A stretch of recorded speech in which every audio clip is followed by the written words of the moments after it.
Alright, what is good? So if you're new to the channel, basically I just picked up this 90 Miata with a 99 swap drivetrain 1.8. At least that's what I'm told. I'm really gonna find out right now because I just got some parts for it. I'm gonna do an oil change just because I just bought it. You should always do an oil change on a car when you just buy it, because you never know when it was last changed, and don't assume that they just changed it or don't believe it.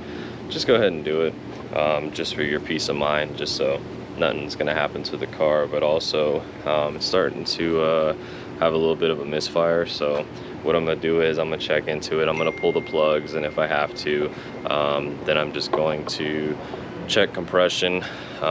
When I bought it, he told me it might have bad compression, so I don't know, we'll just kind of see. We'll play it by ear, but as of right now it starts up, it will run. But this video pretty much just going to be about maintenance and updating it and just kind of getting numbers and seeing where the Miata's at. So this is going to be a drift car, so ultimately I'm probably not going to care too much about, you know, getting it perfectly dialed.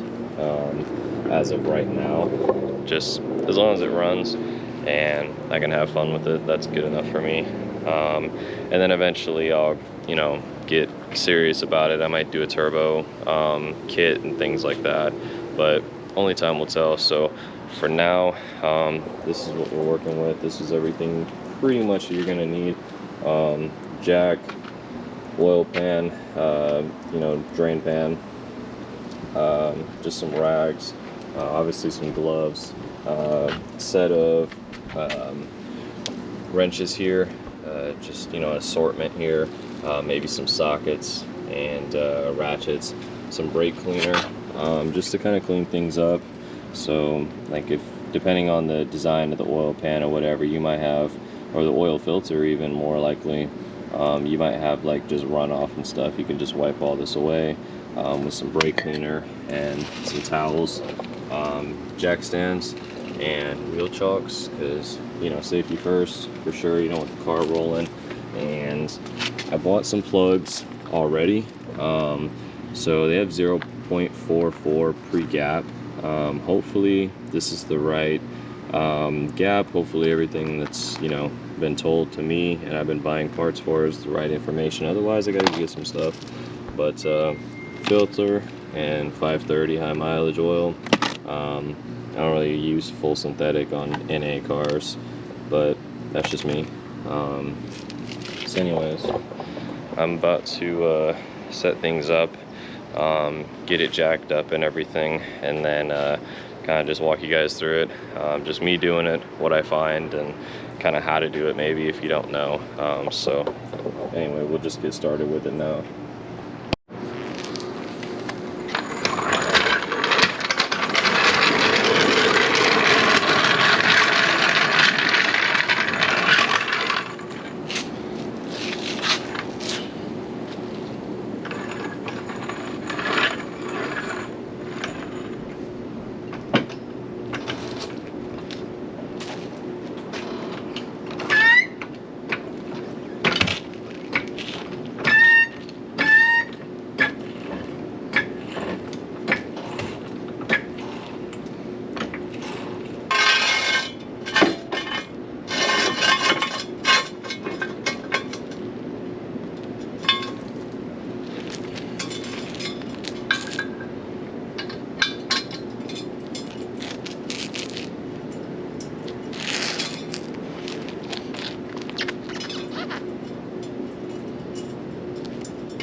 Alright, so always, if you can, just kind of leave your jack there, just as a, you know, another safety precaution.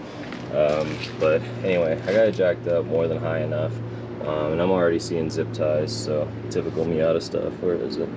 Right there. I'm already seeing zip ties, so we'll see how this goes. But anyways, get my drain pan. And so it actually drains in here. Don't forget to go ahead and pop this open. Slide that under and set this aside. Go ahead and grab combination wrench. I'm not sure what size, but I'm going to take a guess at 14. And we'll get under.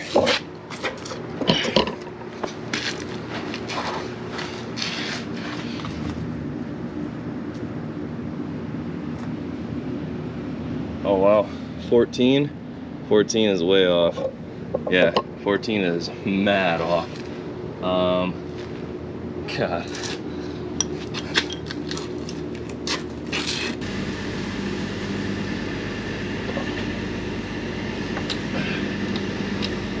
Jesus Christ. Alright. I broke it loose, but man, thing just had no business being that damn tight. Yes, it is a 19 on that drain plug, which is kind of weird for such a small car, but it is what it is. But yeah, they really had it so tight. But here it is. That's the drain plug there. So I'm gonna go ahead and, like I said, take that out. But gloves, your hand's gonna get covered. But also look at how close the subframe is here to the drain plug. So it might shoot out and get all over this, and that's why we're going to use the brake cleaner to try and clean that up just a little bit. But anyway, so far under here, I mean, it looks pretty clean. I mean, they might have pressure washed stuff, but who knows. But it looks clean so far, so just go ahead and get a glove real quick and then go ahead and drain it. It's not very long. Really surprised. So it doesn't have that many threads in it. So anyway, ball your fist up. Go ahead and remove your glove over the pan. Just trying not to get any oil in the driveway.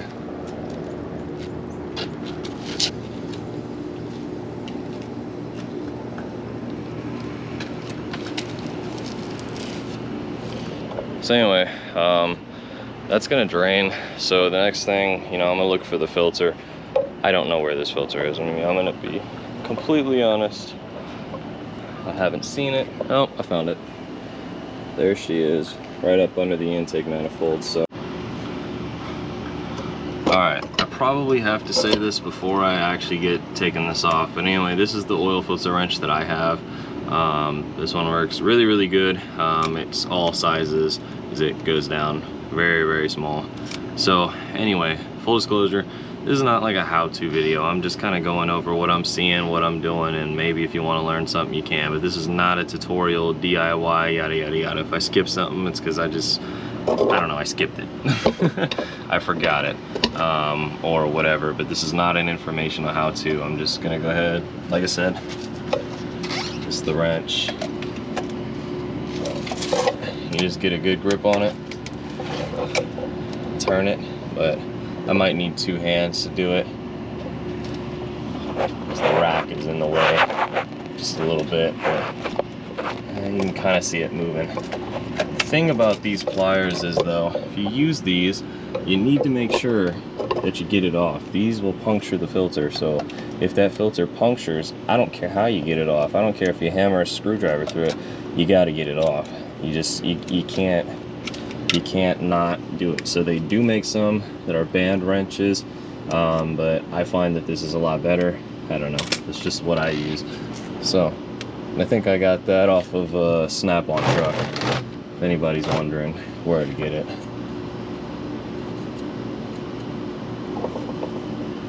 So anyway, I got that loose now, just spinning this off, and like I said, I mean, it's just gonna get everywhere. So trick that I do is go ahead and get it off the threads here, tilt it up, and then all that oil will sit inside of there. And then carefully, I'll go ahead and take it out and dump it in there. So that way it's minimal oil to no oil on my fingers. But let me go ahead and wipe my hands off now. Alright, so with the clean towel, go ahead and wipe the surface of where the oil filter was. Go ahead and get that nice and clean, nice and dry. Alright, so once that's nice and dry, that's good. A little bit's gonna keep dripping out, that's fine. But right before you put the filter on, you're gonna wanna go ahead and do that again. Obviously, this one keeps coming out just a little bit, so I'm not gonna be able to 100% stop it, but that's okay. Main thing is you got this and you wiped it down of any like dirt and debris and grime, because that's what's most important, to make sure there's none of here. So anyway, I'll go ahead and now put the drain plug back in. Start it with your finger. Don't go ahead and impact it in there. Just be safe and don't cross thread anything.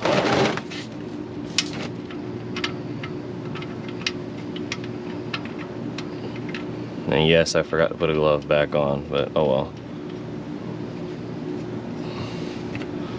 I don't care all too much, as long as it doesn't get on the driveway.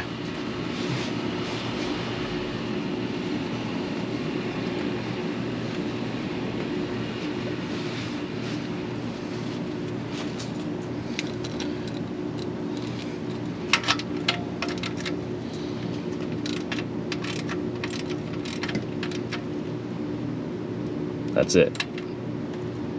That's all. I don't know who put this drain plug on last, but Jesus Christ, they freaking impacted it in there.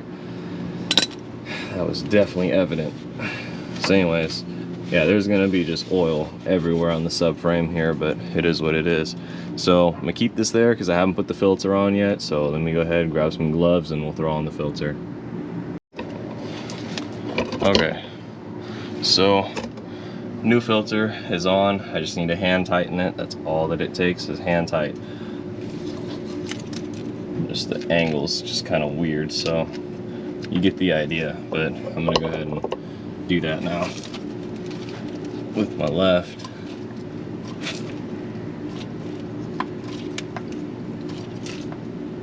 Okay, so that's on. The drain plug is in, the drain plug is tight, so you just want to verify both those things are tight before you start adding oil, before you start it up. So we're good under here.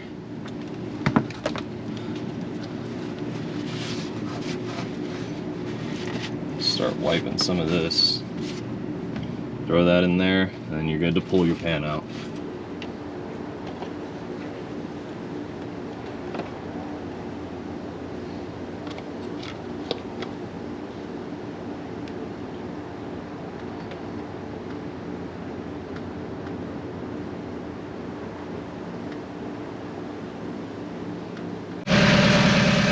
So check the leaks.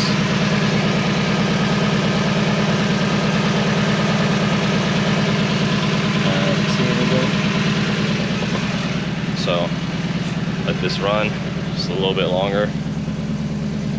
Shut it off, and then we'll go ahead and check the level again. See where the oil pressure's at. Yeah, it's about normal.